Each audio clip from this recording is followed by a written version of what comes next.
Hey everyone, let's dive into some powerful lessons from the world wars that still matter today. Now, when we think about the First and Second World Wars, it's easy to focus just on battles, tanks, and famous leaders. But honestly, the biggest lessons come from the people who lived through the chaos, their struggles, their resilience, and the scars they carried home. Take World War I for example. Nearly 3 million German soldiers returned home wounded, not just in body, but in mind.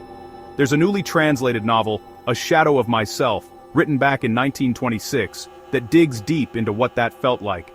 Imagine coming home and feeling like a stranger in your own skin, haunted by memories no one back home can understand. Today, we'd call that PTSD, but back then they barely had words for it. Instead, they faced stigma and isolation. The lesson here?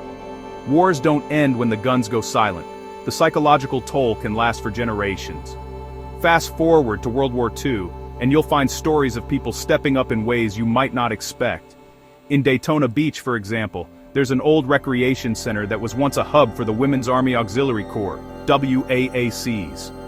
These women didn't fight on the front lines, but they ran operations, managed logistics, and kept things moving. Their building might be falling apart now, but their impact shouldn't be forgotten. It's a reminder that history isn't just about generals and battleships. Sometimes, it's about the quiet determination of people working behind the scenes. And here's something wild. The psychological wounds of war aren't just history.